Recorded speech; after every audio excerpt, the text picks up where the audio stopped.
Sustentáculos, por José Eli da Veiga.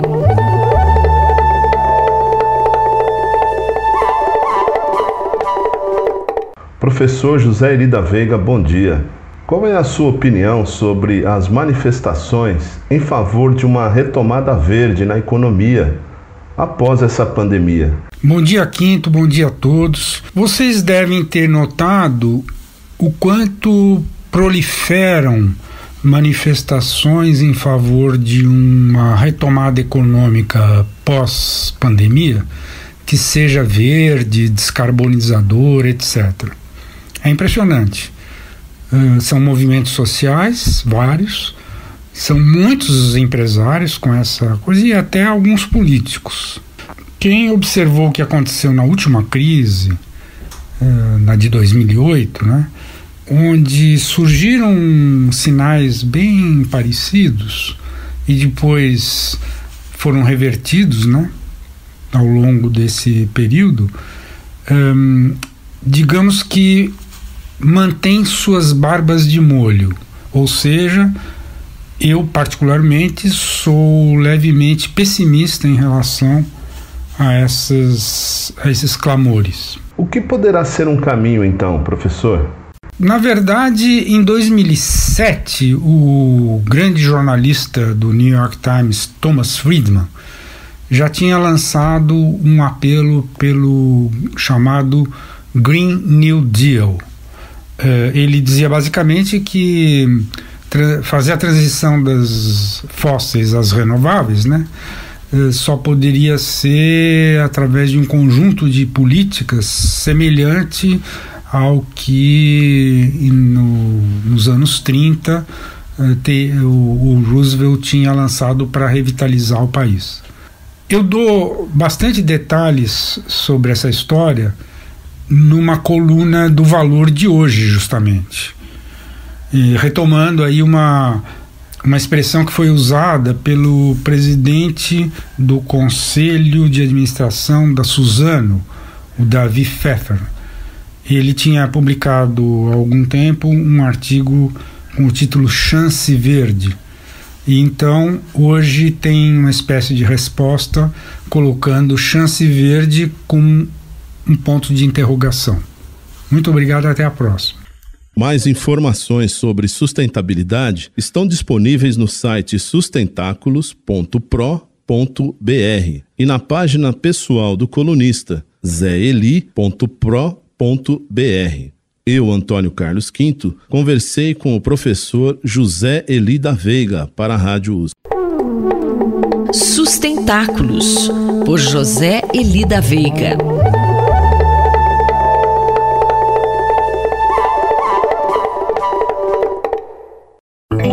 Cidade para Todos, por Raquel Ronick. Professora Raquel Ronick, está em tramitação no Congresso um auxílio de 4 bilhões de reais para o setor do transporte coletivo, operado por municípios e, em alguns casos, por governos estaduais. Professora, por que esse auxílio e do que se trata esse auxílio? Bom dia. Bom dia, Sandra. Bom dia, ouvintes da Rádio USP.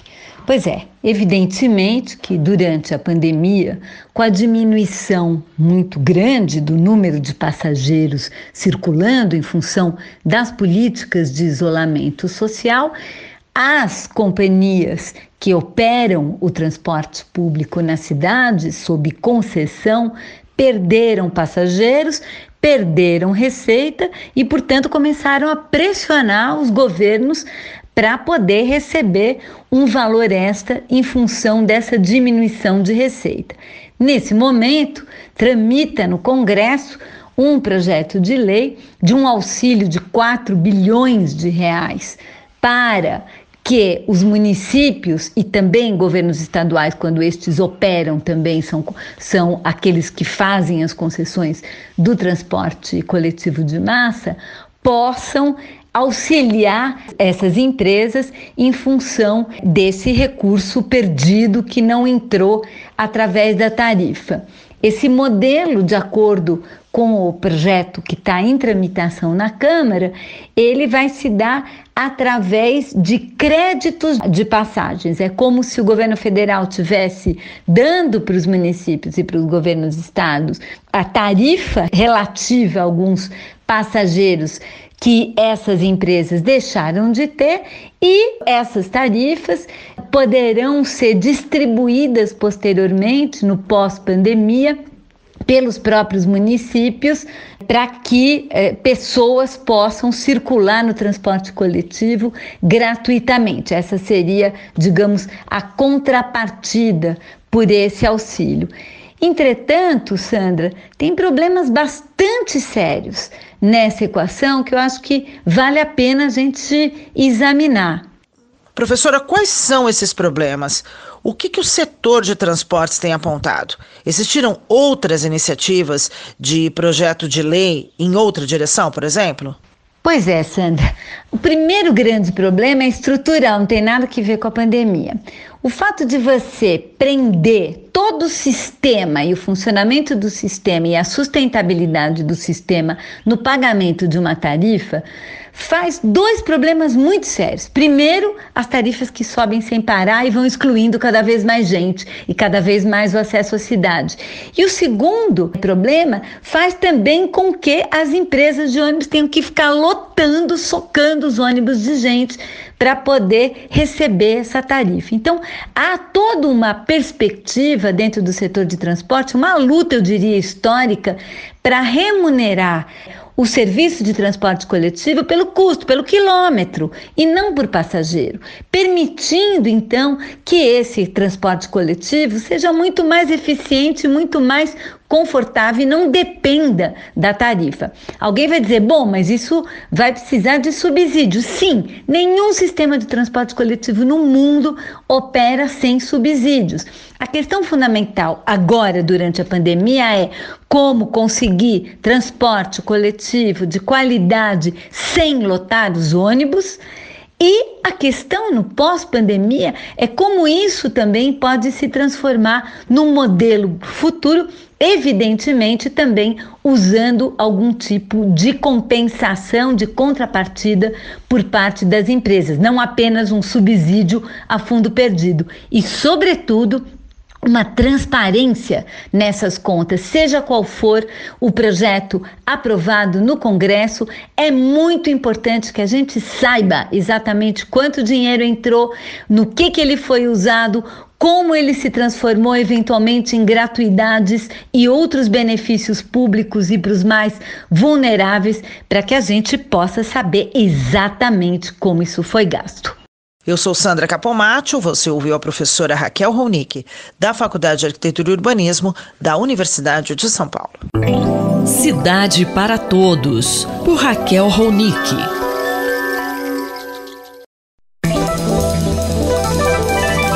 Poder e Contrapoder, por André Singer.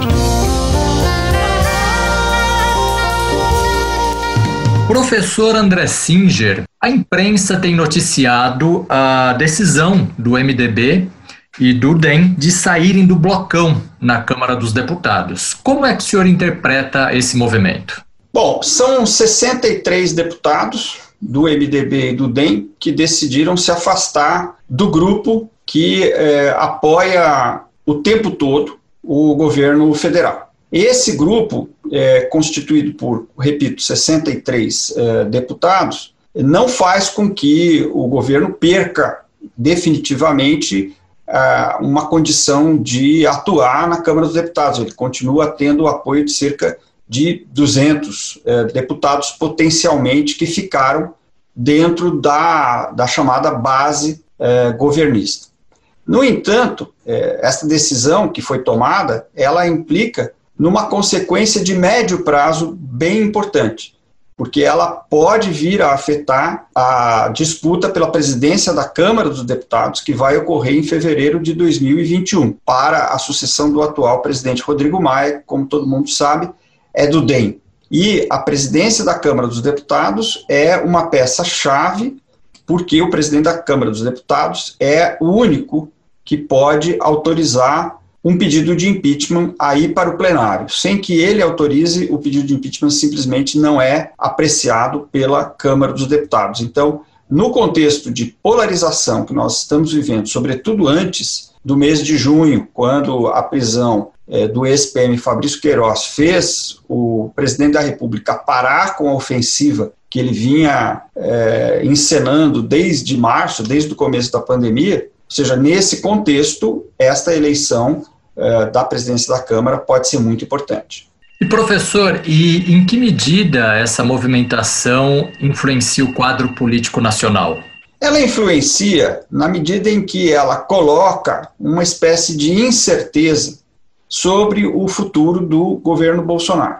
Neste momento, o governo Bolsonaro, com a aliança que ele fez com o Centrão, conseguiu bloquear temporariamente as propostas de impeachment, que são as propostas de setores democráticos da sociedade que entendem que está em curso no Brasil uma escalada autoritária que precisa ser interrompida. No entanto, à medida em que vai se disputar em fevereiro do ano que vem a presidência da Câmara dos Deputados e pode se eleger um presidente da Câmara dos Deputados que tenha algum grau de independência, essa questão pode se recolocar. Não é que ela vá se recolocar automaticamente, porque esses partidos, MDB e DEM, têm tido uma posição bastante ambígua em relação ao governo, mas é diferente, e agora essa diferença fica mais clara, do que a posição dos partidos que estão fielmente com Bolsonaro, pelo menos por enquanto,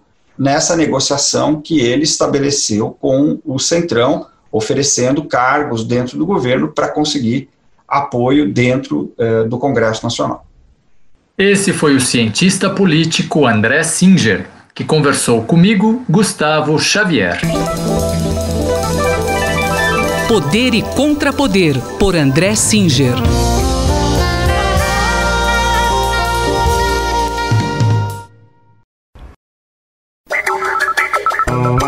Espaço em Obra, por Guilherme Wisnik. Olá, professor Guilherme Wisnik. Qual vai ser o tema da sua coluna de hoje? Oi, Márcia e ouvintes. Hoje eu queria pensar um pouco sobre um tema que pode parecer um tanto distópico, mas que trata da questão da eugenia, né? Uma espécie de eugenia latente ao nosso mundo, que corresponde ao crescimento dos movimentos conservadores, né? Do crescimento dos partidos de direita governando vários países pelo mundo, na realidade de um mundo que vai cada vez mais abrindo um abismo, um fosso social entre ricos e pobres, entre incluídos e excluídos. Nesse mundo que tem seguido essa dinâmica, digamos assim, chega o coronavírus e a pandemia, a quarentena, e com ele toda uma nova cultura do medo do outro, da necessidade do isolamento, da proteção. E essa nova diretriz, que muita gente chama de novo normal, de alguma forma ela entra em conflito ou em contradição com a realidade do crescimento demográfico e do crescimento urbano, isso é, das previsões de explosão urbana, de crescimento das cidades pelo mundo. Isso é, cidades que cada vez mais terão populações numerosas e cada vez mais cidades serão hipercidades, né? Então, o que será de um futuro hiperurbano no qual a realidade é mediada pelo medo do contato com o outro? Essa é uma questão, não é, que toca numa espécie de cerne de problema sobre uma contradição que envolve o futuro humano na Terra, na sua vida coletiva em cidades. E eu acho que, diante dessa questão, a gente olhar para os projetos de clara eugenia que estão sendo postos em prática por muitos dos governos conservadores hoje, e a gente percebe que eles são talvez respostas a situações desse tipo, como acontece de maneira flagrante hoje no Brasil, com esse Estado suicidário, com esse governo genocida, que decidiu sacrificar boa parte da população, né? Que decidiu que não haveria cuidado social, que não haveria política de saúde, que o Ministério da Saúde deveria abrir mão de fazer esse serviço e simplesmente deixar a população vulnerável para que a morte em massa crie a nossa imunidade de rebanho, que é o que parece que tende a acontecer no Brasil. Esse é um projeto claramente de eugenia, e as declarações do presidente deixam claro isso, né? Muitas vezes ele, confrontado, questionado com essa situação, ele responde: quer que eu faça o quê? Eu não sou coveiro?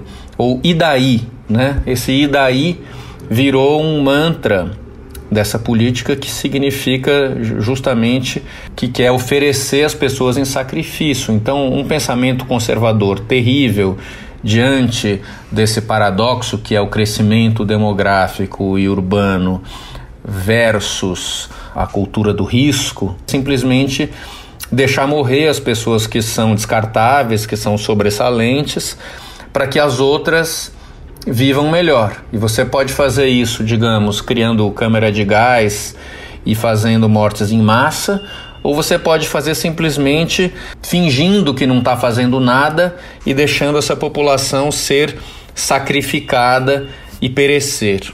Professor, o senhor está falando de eugenia no sentido de uma seleção humana? Nesse sentido, a eugenia é uma filosofia tácita que acompanha o neofascismo ou neonazismo que domina o nosso mundo atual. Para muita gente, a resposta à crise de superpopulação e de mega urbanidade do mundo é: o mundo só vai poder sobreviver se você matar metade da população. No entanto, para que nós tenhamos um futuro mais democrático nas cidades e do ponto de vista político, vai ser preciso reverter esse modo de pensar as coisas. Este foi o professor Guilherme Wisnik, que conversou comigo, Márcia Vanza. Espaço em Obra, por Guilherme Wisnik.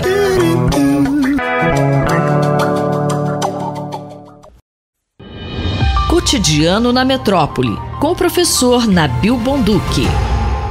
Olá, professor Nabil. Nessa semana, São Paulo anunciou novas regras para o plano de reabertura do Estado, flexibilizando ainda mais a quarentena.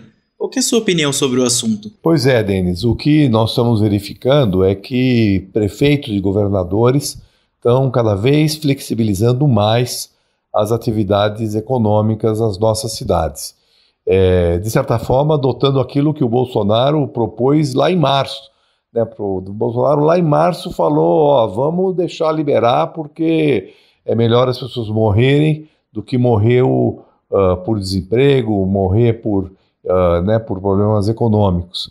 E naquele momento, graças a Deus, graças vamos dizer assim, a opinião pública, prefeitos e governadores tiveram uma opinião diferente. Mas agora, passado 4 meses, efetivamente o que nós estamos vendo é uma abertura muito precoce.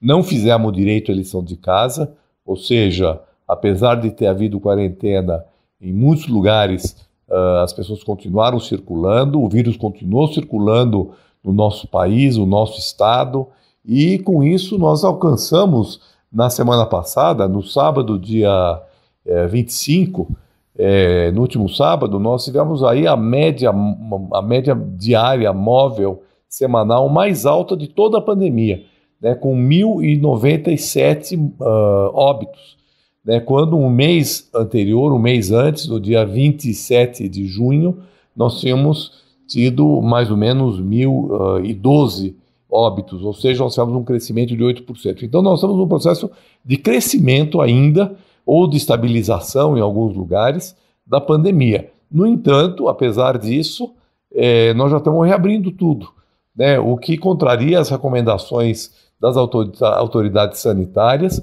inclusive contraria o que foi feito nos países europeus, em outros países, onde se esperou a curva baixar bastante para se promover o processo de abertura. Aqui está se abrindo, ou nós estamos num patamar extremamente alto, e isso poderá ser extremamente grave nas próximas semanas. Quais são os riscos que as cidades correm com essas medidas? O grande risco que nós temos é da gente ter um novo crescimento, Não vou falar nem de segunda onda, porque, na verdade, aqui a primeira onda não terminou, nós estamos no pico. Se não tomarmos cuidado, isso vai acontecer, ter um novo crescimento da curva. Hoje nós já podemos visualizar, se nós estivermos no pico agora, ou seja, que daqui para frente começar a baixar o número de mortos, nós devemos chegar perto de 200 mil mortos no Brasil. Agora, se nós tivermos um repique da curva, ou se tivermos uma segunda onda em lugares onde nós já tivemos alguma redução, como é o caso, por exemplo, do município de São Paulo, nós poderemos ter aí um número muito superior de mortes, será necessário um novo fechamento do comércio, com mais prejuízo ainda para as atividades econômicas. Então eu vejo com muita preocupação esse momento. É um momento em que a população não pode achar que está voltando ao normal. Está havendo uma naturalização da situação, onde, de repente parece que, isso é o normal, vamos continuar aí fazendo as nossas atividades. Então eu acredito que a precaução é muito importante nesse momento, é muito importante usar máscaras, como nós falamos aqui semana passada, para comentar o caso daquele desembargador que saiu sem máscara e que foi multado. Nós precisamos evitar ao máximo sair de casa, temos que evitar utilizar transporte coletivo, se aglomerar, e as prefeituras, elas precisam cuidar, efetivamente, por exemplo, de colocar a frota inteira do transporte coletivo na rua, fiscalizar, evitar que haja aglomeração em filas, por exemplo, como a gente vê aí na fila da Caixa Econômica, onde as pessoas estão aglomeradas durante, às vezes, horas. Então, são medidas fundamentais. A questão dos restaurantes, é fundamental que se permita a utilização das áreas externas dos restaurantes e limitar ainda mais as áreas internas, claro que sem aglomeração, sem pessoas em pé. Em suma, muitos cuidados precisam ser feitos, nós estamos num momento muito perigoso de ter uma retomada da pandemia no Brasil, uma retomada muito mais forte do que aquela que já estamos vivendo. Eu, Denis Pacheco, conversei com o professor Nabil Bonduki para a Rádio USP. Cotidiano na Metrópole, com o professor Nabil Bonduki.